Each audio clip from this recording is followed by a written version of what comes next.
One, two. Welcome to the Maxon booth, IBC 2015. So we're going to start in about 2.5 minutes. And today's presentation, I have to get used to this. It doesn't move with my head. So we're going to show you some Houdini and Cinema 4D integration. So hang in there for a couple of minutes and yeah, enjoy the show. You can introduce yourself. Okay. So hello. I'm going to be doing the Houdini part of the presentation today, talking about our Houdini engine, which is sort of a plugin for Cinema 4D and other applications. And I just want to show some of our customer work so you can be a little more familiar, if you're not, with the type of work that Houdini does, which is mostly sort of high-end visual effects, animation, mostly for film, again, mostly effects. So I'll let the customer work speak for us, and then we'll jump into a Houdini demo. So thank you.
Okay, so as you can see, a lot of sort of high-end visual effects type works. That's really what Houdini is used for most often.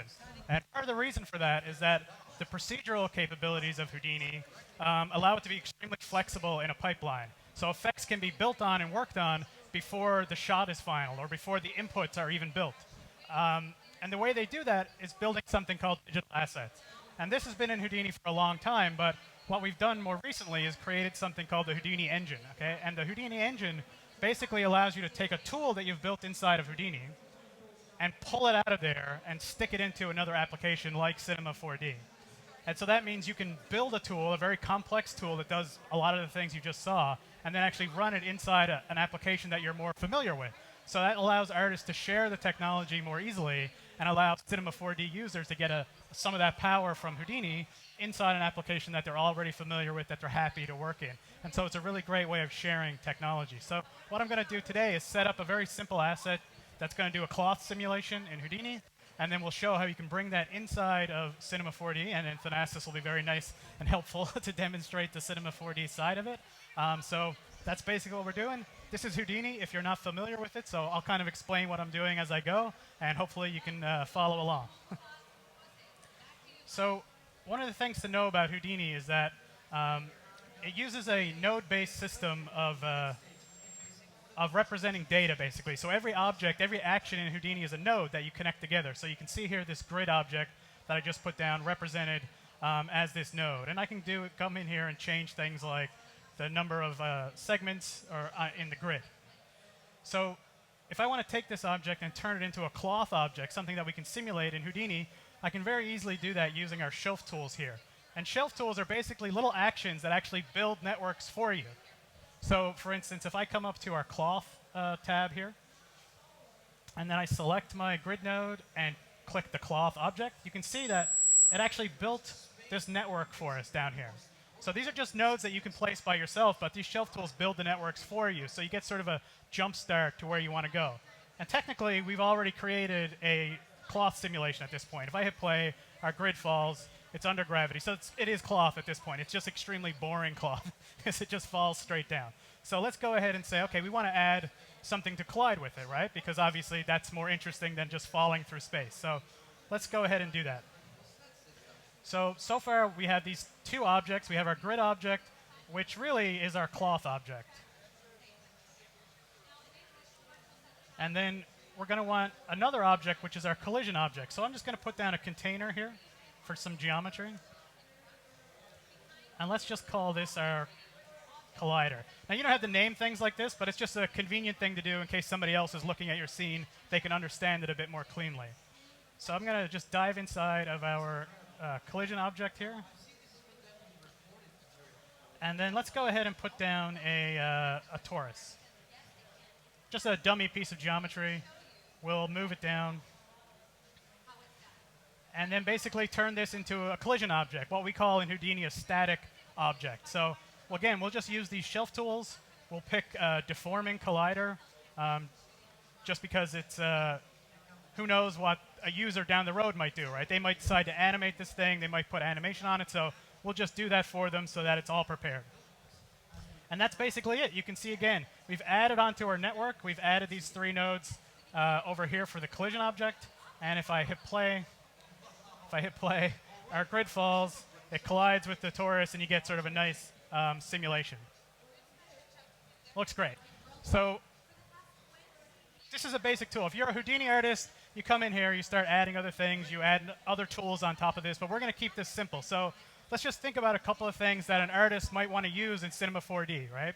So one thing would be, what if we wanted to pin a piece of this cloth so that the whole thing doesn't fall down, right? And we want to be able to control that easily using something like an object so that the user doesn't have to go in and select points. They can just place an object where they want those pins to occur. So let's go ahead and add that in here. So again, I'm just going to come up to object level here. Oops, let's go ahead and stop our cloth simulation. And if you're not familiar with Houdini, you see this blue bar at the bottom here. That's actually caching the simulation as it's run. So you don't have to put down a node or anything to do that. You can see that I can actually just scrub the timeline now and get the result. So it's very fast to interact with this. And the Cinema 4D plugin actually takes advantage of this to cache it in Cinema 4D as well. So all this works inside Cinema 4D. So OK, let's put down a new object here. We're going to put down just a basic box here. And what we want to do is use this box to pin the cloth in space. So wherever we put this box, it's sort of going to grab those points and not let them move, basically. So the way we can do that, I'm going to dive inside of our cloth object here. And I'm going to put down a node called group. And group basically allows you to store selections in Houdini. But remember, Houdini is procedural, so that doesn't mean you actually need to make a selection yourself. So let's drop down a node called an object merge. You'll see us actually use this a couple of times to set up the asset for other objects. But for the moment, we'll just use this to grab our pin object. I'm going to go ahead and select that box. And basically what this has done is pull that object now inside this object so we can get access to its parameters. And if I come down to the group and change it to points, you'll see that they all turn yellow, they all highlight. And that means all those points are added into that group now. So I can access those points anytime in Houdini. And if I middle mouse button here, you can see it says 1 point group, 625 points in group 1, right? Every point on that grid is now in that group. But what we want to do instead is say only get the ones inside this box. So if I come up to our group here, I can turn off this enable and go to bounding. You can see it has a bounding box, but instead we'll say use bounding object. So now it's going to pick the object that we used to pick the points. So now you can see only the points inside the box have actually been added into that group. So that's great. That means we can procedurally pick points, right? We don't need to select them by hand. We can use objects to select them. And now I'm just going to add something that our cloth solver understands as a pin. So I'm going to use a node called attribute create. And in Houdini, you can add arbitrary data to points, primitives, anything you like. So you can take any kind of data you might be interested in and just store them arbitrarily on pieces of geometry. So in this case, we're going to store something called pin to animation. We're going to use the group that we just created, group 1. And we're just going to set that to 1. Oops. And what that means is that now we're going to apply this attribute just to those points that we created earlier. And really, if you're not following along because you're not familiar with Houdini, what this means is that we just created those points as a pin. So if I go ahead and hit play now, you'll see that the cloth that was inside the box has been pinned to that point in space, right? And because we're procedural now, that means I can come back up to the object level. I can take this box. I can just drag it over to the corner here, hit play. Now it grabs it from that side. I can move it over here, hit play. And so you can imagine how useful this is as a tool now, right? Because an artist just needs to work in a very high level. Put the box where you want the pin to work. You've grabbed those points. You're ready to go. So we're almost ready to turn this into an asset. Let's add just one more feature, which is that we want to be able to tear this cloth, right? Because that's a useful thing. It's cool looking. So let's go ahead and add that in. So that's actually pretty simple. That's basically a physical property. So in Houdini, all of our solvers act using physical laws and measurements. So this is a 4 meter by 4 meter grid right now, and we would just want to add a threshold at which it tears. So how much force is necessary for it to tear? And luckily, that's easy to set up. We just go to this fracture panel, we enable the fracturing, and then we add a fracture threshold. Now you can see that I'm adding a pretty low number here. And that's because we're using a real unit of measurement called gigapascals, which you don't need to know about. It's an actual physical member. And you use this in our engine. You don't need to know that. Just put a low number in there. And so now when we hit play, you'll see that the torus will collide with the sphere, and then it'll tear apart all the polygons, and we get a nice tearing simulation. So really, that's it. We've built a nice little tool now, right? You can actually see from start to end, we've built a tool. Now we want to wrap that up so we can give it to somebody who doesn't understand anything that I just explained. Right? They just want to be able to do this. So let's go ahead and turn that into a digital asset. So basically, if you imagine trying to use this in another application, you're going to need a couple of things. You're going to be able to say, well, what do I want to turn into a piece of cloth? What do I want to use as my pin? And what do I want to collide with? Right? So you're going to need 3 inputs to this asset. So let's go ahead and do that. So the first thing we're going to want to do is select, let's do it this way. I'm going to go in my cloth object. I'm going to come up here. And instead of using this grid as an input, I'm going to put down another object merge node. And these object merge nodes are really interesting because they can actually be used by something like Cinema 4D to pull in their geometry and stick it inside of our system. Right? So that's what we're going to use this for. It's basically like a door into the Houdini engine. So that's good. We've got a way of bringing in that. We're already going to have a way of bringing in our pin object, so that's good. And now all we need is our collider object here. So again, instead of using this piece of geometry we have here, I'm just going to shake that, break it loose from the network, and then add a object merge. Let's drop this down, connect it up, set it up so that it's proper for what we need down the road. And now we're basically pretty much good to go. We have the objects we need. We need to wrap this up.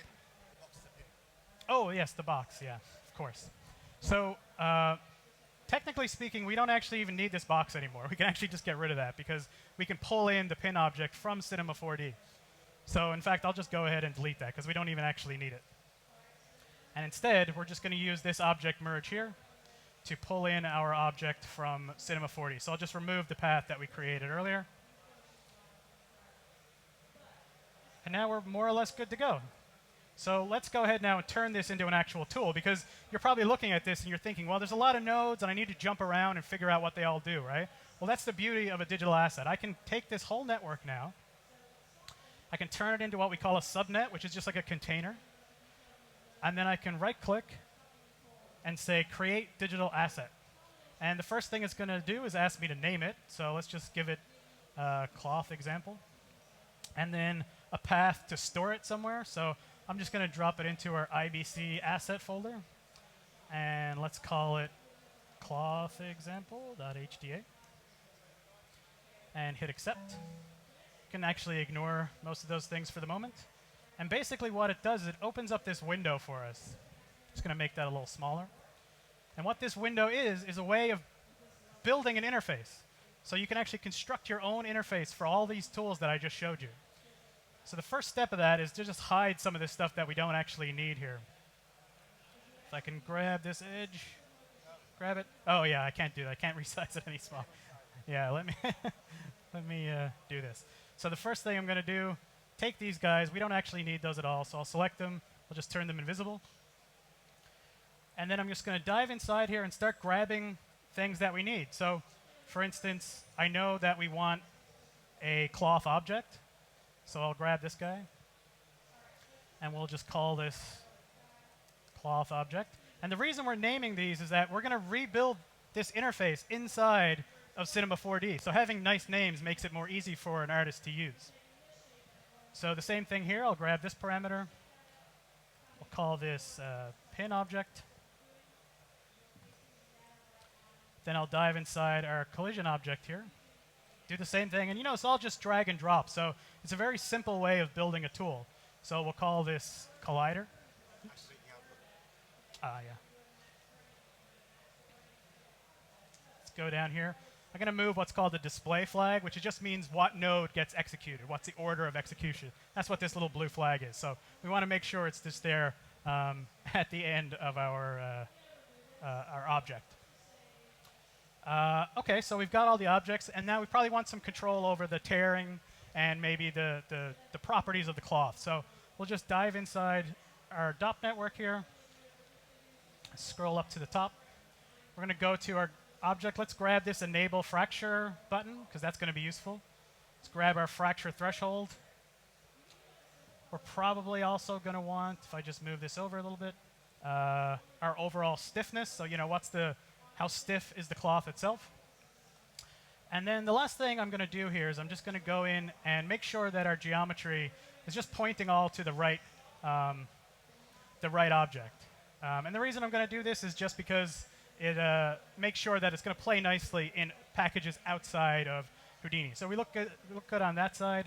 Let's come over to our object path. Good, we've got a relative path set up. So we're basically good to go. So what I'm going to do is hit accept. You can ignore those warnings for the moment. The multiplier. Yeah.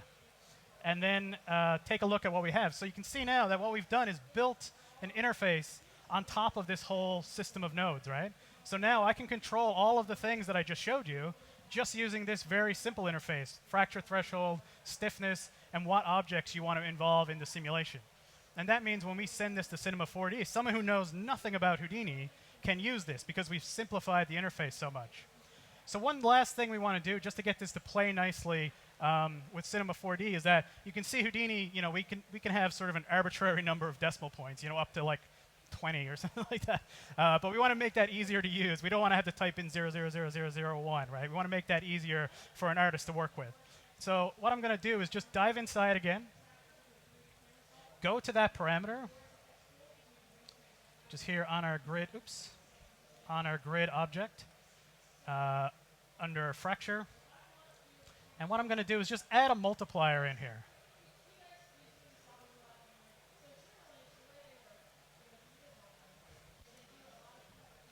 So now that's going to happen for you. So instead of having to work with that, you can work with a 0 to 1, basically.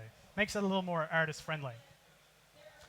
And then the very last thing I'm going to do is I'm just going to go back in here, go to our fracture threshold, and you can see at the bottom we have a range, right, 0 to 10. And so that means you can set up what the values are going to be, what the artist is actually going to be able to put in that slider. So just to make this a little more artist-friendly, we'll just put it to 0 to 1. And you can see there's this lock mechanism. we'll just leave that off. And that means if you want to type in 1,000, you can do it. It's not going to restrict it. But the slider is just going to go 0 to 1. So it's just a nice way of setting up a tool to give an artist an idea of what reasonable values are. Again, hit accept. Jump up. Here's our asset. I'm just going to right-click and just say save operator type. And essentially, we're done. We've created a digital asset. In fact, I can now hit tab and type cloth example, which is what we named our asset. And you can see it automatically shows up as a tool in Houdini now. So now any artist can use that tool easily, directly the same you would use any other tool in Houdini. So I can just grab this node, drop it down. Here's our interface, and we're good to go. Looks like, did we lose one of our? Oh, looks like we lost. I can just delete this guy, actually. I'm just going to re-add that parameter. Looks like somewhere along the way we forgot to add one of those parameters. In fact, we did. So let me just go ahead and allow editing of objects. Let's go back in here to our cloth object. Here's our guy. I'm just going to delete that expression. And again, grab this guy. Let me just accept this first. Just to make sure we're going to get it. Here we go. Grab the fracture threshold. Hit accept. There we go. Now we've got it on our object there. Let's save this operator. And then just again to make sure we have our proper scaling factor, type that in. Save our operator type. And there we go. Now we've got a nice slider here. Just to make sure that worked again, just going to drop down our cloth example. There we go. We got our asset now. So I must have just accidentally saved over while we were working on it. So I'll just make sure that's saved so that Athanasios can try it in, there we go. Save operator type, and we should be good to go. Now the nice thing is that if we do need to change this asset again, is that we can also very easily make a change to an asset, save it, and update it in Cinema 4D very easily. So again, this process is designed to be sort of as smooth as possible between the two softwares. That way, you're not worried about saving, opening, clearing things out. It works very smoothly between them, as hopefully you'll demonstrate in a second. Yes. The smoothness. So thank you. Thank you. Let me get this off. Turn it off. Oh, yeah. Let me get it out of there. There we go.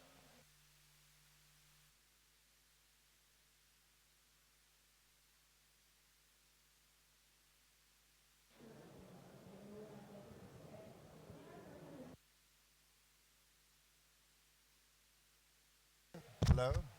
1, 2. Ah, there you go. So now that Scott has done all the hard work, I do all the fun work.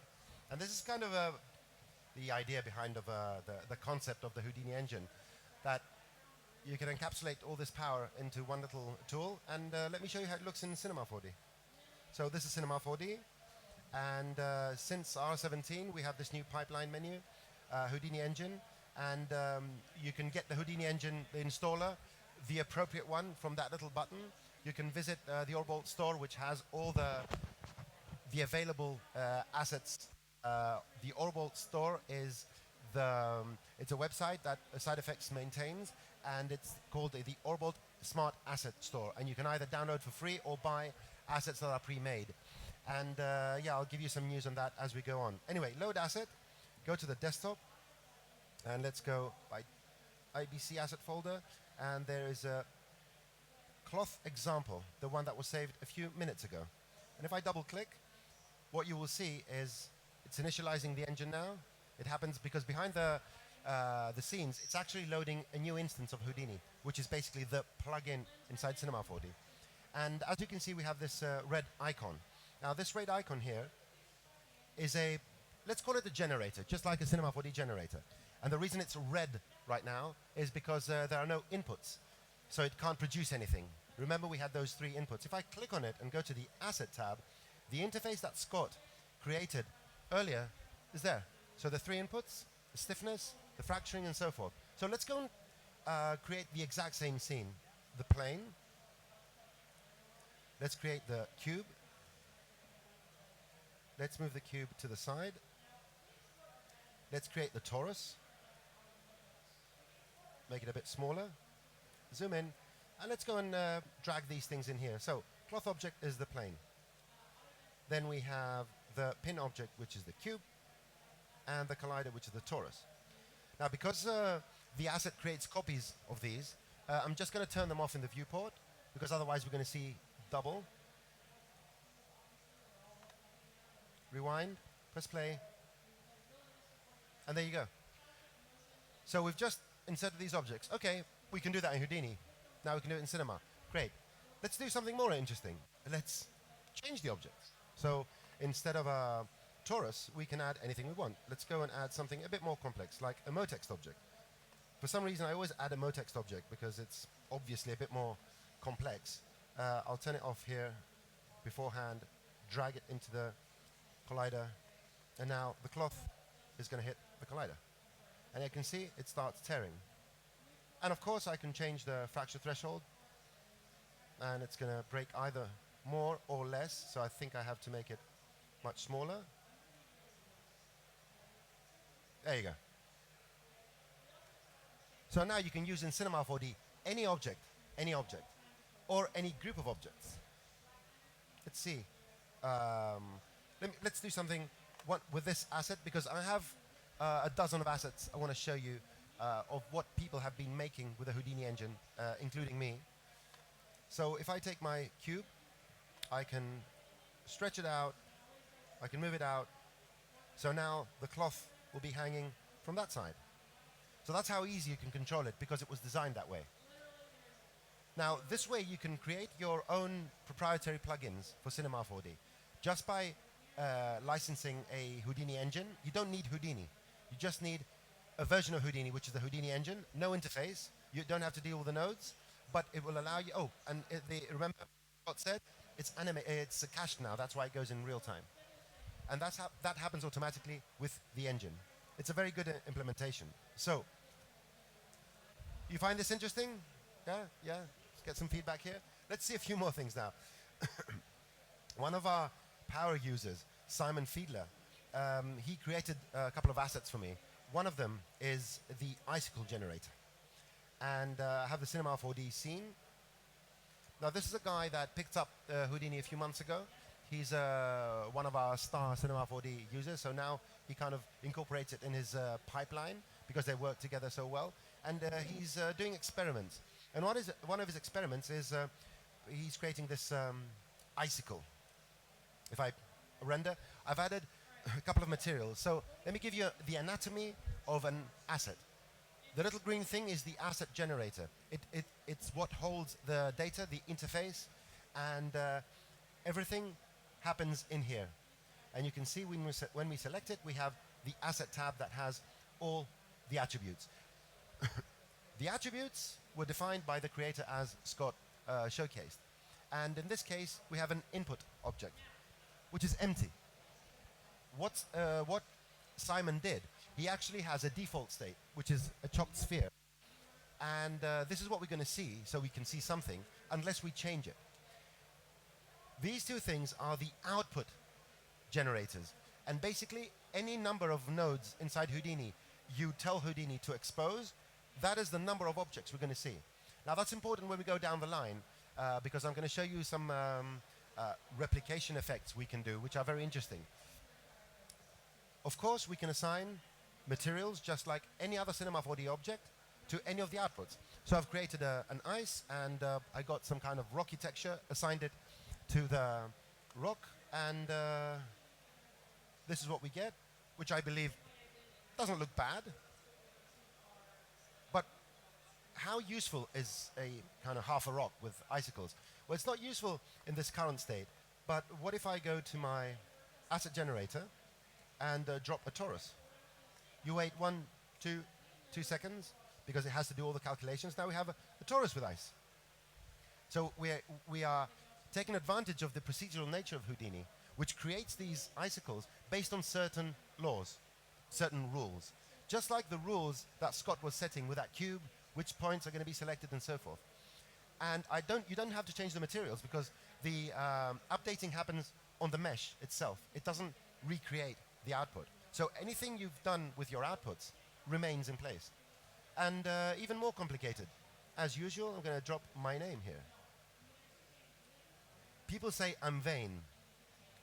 And yeah, I am. I mean, I can't lie about it. So, for anyone that doesn't know, I'm Noseman. And the single most important accomplishment in my life, besides my family, is that if you Google Noseman, I come up first. Honestly, so I don't know how many people can say that. And here we have a rock Noseman with icicles. And this is something that was created for this purpose by a user, and it can be used in any way. And I have more to show you. Okay, let's close this, and let's open something else. Another interesting asset. So, my flip tank. Flip tank alone. So what we have here, one of the strengths of Houdini is with fluid dynamics and volumetric and smokes and explosions and all sorts of other stuff. And what I've done, I've taken the simplest, the most simple form of a flip tank, and I've assigned an input for an object, and I've dropped the sphere, and the sphere has an initial velocity. So this, what you see here, what you're going to see now, is not Cinema 4D dynamics. It's actually Houdini dynamics. So I've got an initial velocity. Anyone that's used Cinema 4D knows that we have in our dynamic system initial velocity. The same thing happens with the most dynamic systems, and the sphere is going to jump up, and it's going to splash down. Okay, and of course you're going to ask me, okay, you can't really do much with the particles other than just render them. What else can we do? Well, here's the magic of the integration. I have another asset, and actually you can go now to the Orbold store, download that asset made by Side Effects, and it's basically a mesher. You give it particles, and it meshes those particles. And what I'm going to do here, I'm going to take the output from the asset I made, and I'm going to drop it in the input of this. And it's going to mesh it. So we have two assets working. Now these two are working in succession. The first asset creates the fluid simulation, and then the second asset receives the output of the first and creates the meshing. And if I render this, you will see that we get meshed particles. I can show you the actual movie. It's a very small animation, and I have QuickTime movies, and I have my phone splash. There you go. What you see here is basically that asset, which was rendered at good resolution and a bit of flickering. So this was rendered exclusively inside Cinema 4D. Nothing was cached, everything was played on the fly. Let's continue because there are more interesting things to see here. I can show you just in case you don't believe that it actually works. Here's the scene. I'll press play. You will see the time it takes to cache the particles, calculate the fluid simulation, and do the meshing. And it's quite high resolution. And the object I'm using is not a sphere. Actually, I took the sphere, I added a Mo extrude object, and it's actually using the Mo extrude object as it is.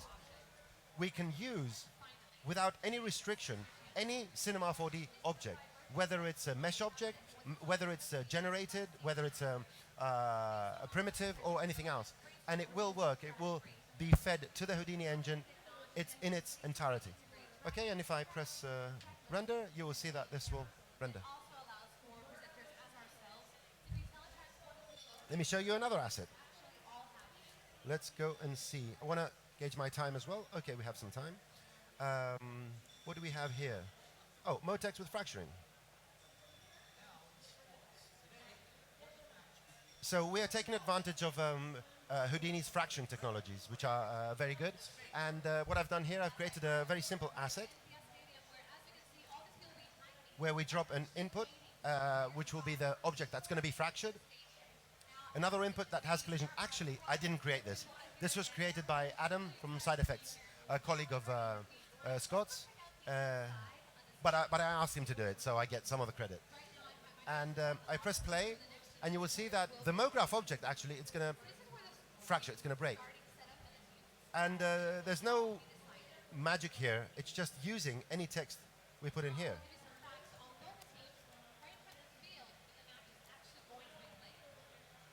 Noseman rocks. There you go. So it's still a procedural object. We can change it at any time, and the fracturing happens as you see it. Do you like what you're seeing? Okay, good, good. I like that. We're going to have questions later on. And all right, this is one I've made. Okay, I'm proud of it. This is to showcase that the integration is so tight that we can transfer data back and forth from the engine and to the engine. And it's not only objects. Currently, our implementation supports meshes and particles, but it supports other data types like vertex maps. So what I'm doing now, I've created a replicator, a sort of very simple MoGraph cloner inside Houdini. And that is the asset, pane clones. But what I've done, the plane surface, which is a meshed polygon, which is the surface we see, I've added a vertex tag. And the data from the vertex tag gets fed in the asset, and each cylinder has scaling relative to that. So I can go with my weight painting, and I can change the scale of my cylinders. So I've spent, in order to create this, I'm not going to joke, and I'm pretty much an idiot when it comes to Houdini. It took me 5 minutes to create this asset. Now imagine if you get someone that actually does that, or you get to the point where you can actually do more complex things. You can actually create an asset that you can paint anything you want. Let's move on. Paint clones. Polyreduction. There are certain algorithms in Houdini which are quite advanced. One is the polyreduction. So what I've done here, I took a version of the Stanford bunny, and I created a polygon reduction asset. And I've got the original bunny, and this is the created one. This is the output. And I'm going to go where my percentage is, and I'm going to change. I'm going to do polygon reduction, Houdini way. Now, of course, someone would say, okay, that's cool, but what can we do with an asset? Well, we can pull it out of the hierarchy. We can add something like a MoGraph cloner. We can drop it in the cloner, and we can make copies of the bunny. So every output can be disconnected, and when you disconnect it, that does not mean that it loses the connection with the asset generator. So each and every one of these copies is going to change based on the attributes we change. Let's continue. Okay, cake and syrup. This is another one that was made for me. Thank you very much, Side Effects. And it's basically a viscous fluid simulation. Now, viscous fluids are a bit more interesting than loose fluids, because you can make cakes and syrups and all that. Now, this is a kind of a heavy simulation, right? It's creating, inside the engine, it's creating particles. The particles are calculated with their viscosity. It's got 3 sets of particles, one to represent chocolate, one to represent cream, one to represent syrup. They're blending together. It's creating the blends. You can't see them yet. You're going to see them in a second. And all that data is coming to us as we're watching it. Now, I'm going to stop this, and I'm going to render. And I'd like you to observe something. We have chocolate, shiny. We have cream blending with the chocolate. And we have syrup blending with the chocolate. Now, how do we do that? Actually, it's quite simple, and we take advantage of a very powerful shader we have in Cinema 4D. We have the vertex map shader. Whereas if you have a vertex map that has values from 1 to 0 assigned to every point, we can actually drop that in the vertex map shader. Let me show you exactly what this does. Go here, go to the luminance channel, go to the effects vertex map, and in the vertex map shader, we can actually drop this, for example. I'm going to assign this material over here. If I render, this is what we get. So we get a rendered version of numbers from 1 to 0. And because we get this black and white thing here, I can actually use it as a mask. And because the data inside Houdini gets blended, normalized, some guy at Side Effects did it that way, I'm actually using that in my alpha channel of my 3 materials down here. And that allows me to create one object that is separated, blended with 3 materials. I'm just going to show you the QuickTime movie of it because it's kind of interesting. I have 2 versions. I have the slow version. No, this is the very fluid version. Now, this is because I had very low resolution when I was meshing it. Okay, these things are 100% my mistake. But you look at the blending. It's actually blending the cream, the syrup, and all that. And of course, you can assign to the syrup transparency, and everything is going to blend properly. And I have one more version here. Maybe I should go here, cake and syrup, and this is the more viscous version. So different blending. And the differences between the previous animation and this animation was one slider I changed in Cinema 4D. And I think if I go here and select this, you will see that for each and every one of the materials, so the emitters are defined by me. I've got 3 objects, viscous 1, viscous 2, and viscous 3. These are the emitters. I have the cake, and I've set colors for each and every one of the emitters, and then I have I have viscosity for each and every one of the fluids. So I have 3 different viscosities here, and that again was something that a guy that knows Houdini created, and allows us to have so much more power in Cinema 4D. Let's move on. So cake and syrup, plastic deformations, jello. I like this. So no materials. There you go.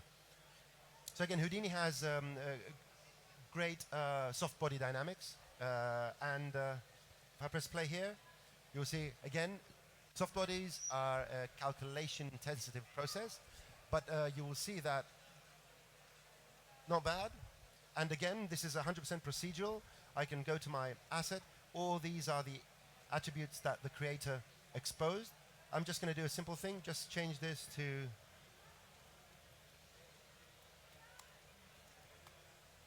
Cinema 4D rocks. I'm not biased in any way towards any particular product or myself. That's my disclaimer for today. And there you go. The calculations are done again, and we get a new soft body simulation. Now, as Scott previously showcased, you can actually add more and more parameters to this. You can make it break, you can make it tear, you can make it explode, you can do all sorts of things. And then you can bring part of that data back into Cinema 4D so you can use it for shading and stuff. And I think I have an interesting one. Jello Tech. Oh, here's the Jello version. Yeah, this was made for Andres, my very good friend, works for marketing in Maxon. And he said, I want to see good Jello. I said, okay. I'll make good Jello for you. Jello's good for you, actually, they say. I don't know. So, what else? I have the melting object. Oh, let's go to Cinema 4D. Let's open this and find more interesting assets. Now, mind you, I'm going to take a sidestep here. Maxon is creating assets as we speak. So what we're doing, we're getting feedback from users that are using the Houdini engine, and they're coming up with all sorts of possible ideas and assets. So within the next few months, Maxon is going to start uploading on the Allbolt store all sorts of Houdini digital assets that can be used by people that have the engine. Okay, and mind you, you cannot use the Houdini engine plugin without a valid Houdini engine license. That's a separate product. Call Side Effects, go on the website, get a license, get a trial to begin with, see how it works, see what fits your pipeline, and then you can download assets and use them. Once you start doing that, you can go to the Side Effects forum. There's a special Cinema 4D sub-forum where I'm present every day in spirit, and I reply to any technical issues you may have. And if you have any suggestions about what you would like to see happen, please post them there. And yeah, if we see that there's traction, or if it's relatively straightforward to make, we will provide it to you at no cost. That's the whole concept behind this. So let's continue. So simple cloner, all right. Simple cloner. This is an interesting story here because I was trying to push the limits. Let's see how the engine, I did a lot of the beta testing with the development team at Maxon, a very dedicated development team, fantastic job. So one of the advantages we have with the Houdini engine is that we receive any number of outputs as defined by the asset itself. And in this case, I have an input which says clones, which is basically a null with one cube. And what I'm going to do here, I'm going to make a copy of this cube and move it to the side. So currently, yeah, I copied a bit more than the cube, so I'm going to undo a few times. I've created a recursion here, but as you can see, it's so well implemented. Although I dropped an object as the input of itself, another program will crash. This ain't crashing, okay? We make good stuff. So, let's see how many clones we have here. We have 1,022 clones times 2, 2,044. Okay, let's make this 2,000 times 2, 4,000. Okay, let me take these two cubes, copy them, and kind of move them to the side like this. Okay, so we have 4 times whatever that number is. And because I'm too lazy to do that, not bad, I'm going to say, okay, let's put 10,000 objects. No, let's put 20,000 objects. Let's put, and that's 20,000 times 4, okay? So you can do the calculation for me. So 10,000 times 4 is 80,000. Let's put, 100,000. It needs to calculate certain things here. Oh, I thought it was going to be slower. So here we have 100,000 times 4, 400,000 cubes. And there's no magic. It's because we have one output. Cinema 4D does not have any problem with polygon count. Okay, so if you bundle everything into one object, you can just spin around. And I've tried this with 4 cubes times a million. The only problem is when I created the asset, I put a limit of 100,000. Oh no, this one is going to work. So let's go for 4 million cubes. I like this. Cooking. I'm going to smell my computer. So it's pushing quite a lot of data, right? We're talking about 4 million cubes here. Are you worried, Oliver? I may run out of memory or something like that. No? So it calculated it, it's done. Now it's loading the data engine. Okay, don't forget, 4 million cubes. Okay? So we need to wait a second for all this information to be drawn. I'm actually patient. I want to see this. I did a million the other day. It was fine. I didn't do 4 million. Normally you shouldn't do these experiments on live television. But let's wait. We'll give it a few seconds to draw these, and then we'll navigate around it. Just make sure. There you go. Yeah, my memory is clogged now, so that's why the mouse is kind of freezing. Logical. But, you know something? Oh. Right? Not bad. 4 million cubes. So, do you like what you're seeing? Yeah, a bit. So my computer can go on its knees. 16 gigabytes of RAM, used up. That's why it went slow. This ain't crashing anytime soon, right? Don't forget about that. All you people out there, it ain't crashing. We had a mishap at FMX where there was a minor glitch and it crashed. So since then, whenever I show the Houdini engine, I'm like, it ain't crashing. Let me close these files. Oh, we had all these files open as well. Sorry. So let's continue. So that was my simple cloner. And voxelizer color, volume selector. All right. This is, again, a bit of a test case. So what I'm doing here, I'm using, remember when Scott showed that we can select points using an object? I've applied this in a very simple way. So we have a material which is applied to a polygon group called myGroup, which is basically this. But this myGroup is actually taking the information from whatever is inside these objects. Exactly the same way that Scott showed you. So if I move these around, they get activated, added to the selection or not.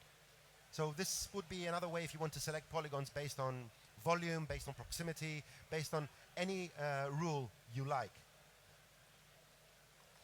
Let's continue. So let's see if we have anything else in this. Oh yeah, mind you, because Simon's work, Simon Fiedler, that did the icicle generator, look him up on the internet, Simon Fiedler. He's done work for Ike Sponza, Formula One stuff and whatnot. He's an amazing artist, and you will be inspired by the work he's doing in collaboration with the Houdini engine now. So you can see where this thing is going from the hands of a very competent Cinema 4D user that's getting into the Houdini ecosystem now. And so, having said that, Simon Slicer, that was an intro. So Simon came up with a very novel concept. He said, okay, I want to be able to slice objects. Just get any object and create slices out of them. And basically this is it. He even named it AFGDAG, which means he was just doing that on his keyboard. But anyway, Simon, and what I'm going to do here, instead of the torus, which is quite simple, you can see you can increase the slices. So instead of a torus, I'm just going to drop a generic Cinema 4D object, like a figure. So I'm going to drop the figure in here, make it invisible. Good. And now we have a sliced torus. So, and you know, sorry, a sliced figure. You know that the figure actually internally is 16 different objects. But in this case, the Maxon development team implemented it in a way where it's agnostic. It doesn't care how many objects. It doesn't care if you put a hierarchy and you put 15 different objects, a primitive, a generator, a sweep, a subdivision surface. Everything other than that now is going to be evaluated as the mesh it has at that moment, at that frame. You can even input animated objects, providing that the asset has been created to receive them as animated. So yeah, this is an excellent case of what this integration can do in the hand of a very creative person. Can you also render particles to create stuff like fire? So the question is, can we render particles and fire and so forth? So the current implementation, although in theory, using the engine, you can use the Mantra renderer and all the rendering aspects of Houdini. In our implementation, we don't use that. You can use it in a secondary manner, but everything that comes from Houdini, we can actually render it. So the particles, we can render them properly as particles. Let me give you, the question is about rendering in Houdini or rendering in Cinema 4D? Oh yeah, I was coming to that next, because we can kind of render volumes now, but I'll tell you how that works. And I'm going to go to my flip tank and get my the flip tank alone, just to show you that this whole thing works. I'm going to get rid of this, and I'm going to play the splash very quickly. Good. And what I'm going to do, I'm going to go to this output, and I'm going to add a hair point render, and I'm going to render. And I need a light, and I need a hair material shader. It's a bit small, so I can't really see it, and I had the render off, that's why I didn't render. Do I have everything on? Yeah. I was moving the wrong things. I need the light to be here. I have my render. I want to render points, not surface. Sorry.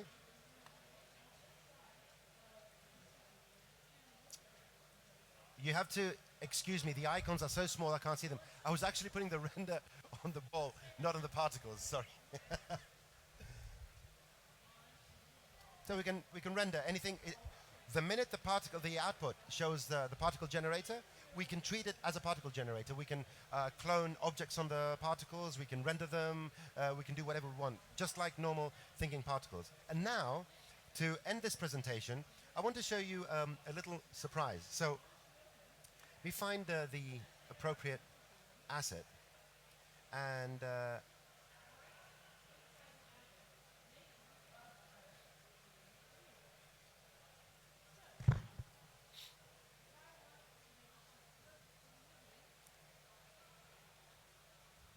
so let it prepare. We are rendering with Arnold renderer. Now, because we don't support native volumetric rendering, Arnold is the first third-party renderer for Cinema 4D that supports VDB workflow rendering. What we're seeing here is an asset that creates an explosion, one of the standard explosions you can do in Houdini. The volumetrics from the explosion get saved as frames of a VDB sequence. Arnold reads that VDB sequence and renders inside Cinema 4D. And I've just added a few colors to make it fancy. So even things we don't support natively, there are ways, providing you have the third-party support, where now we can do them. And what the interesting part is, this specific explosion was not an explosion I did in Houdini, exported the VDB and imported Cinema 4D. It's actually a Cinema 4D object that's been put inside the emitter of this asset here. The VDB file is exported over here. And you know something? I'm going to try it. I'm going to be brave this time. I'm going to get a torus. I'm going to put the torus right here. I'm going to rewind so I go to 0. And I'm going to go out on the desktop, new folder 1234, and type smoke underscore, so $f3.vdb. Now in Houdini lingo, dollar means variable. F is for frame number, so each frame number is going to be propagated to the name, and 3 means 3 digits, so 001, 002. Padding, is that called padding? Yes, it's called padding. And in theory now, what's going to happen here is that when I press play, now forget what that box is doing, because Arnold currently is reading the previous cache I made. What's happening here now is that the Houdini engine is creating a VDB sequence. Okay? We're going through the frames one by one. I'm going to stop it very soon. As the smoke becomes bigger, it creates more volume, thus getting a bit slower, and that is part of the simulation. I'm going to stop it here. If I go to my desktop now, and I'm taking up someone's valuable time for presentation, but there you go. This is what we created from inside Cinema 4D, because that's what the asset does. And now let's be nice and bold, and go to the desktop, find this 1234, which was saved right now. No triggery here, no magic here. And you know something? I'm going to go to this frame, and I'm going to render.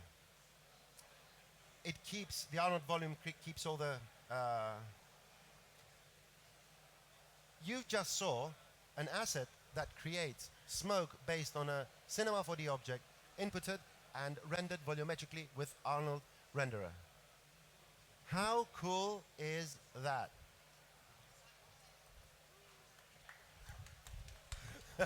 Well, and on this bombshell, thank you very much for coming and watching our presentation. We have one more of these on Tuesday, and tomorrow at some time, I don't even remember when, I'm showing substance designer integration, substances. That's another very interesting technology which we've incorporated into Cinema 4D. And yeah, I hope you enjoyed the presentation. And yeah, there you go, smoke. Thank you very much for coming. Any questions? I'm going to be, for the next hour, I'm going to be on one of those PCs over there, and I'll probably get Scott to do all the hard work for me. Thank you very much.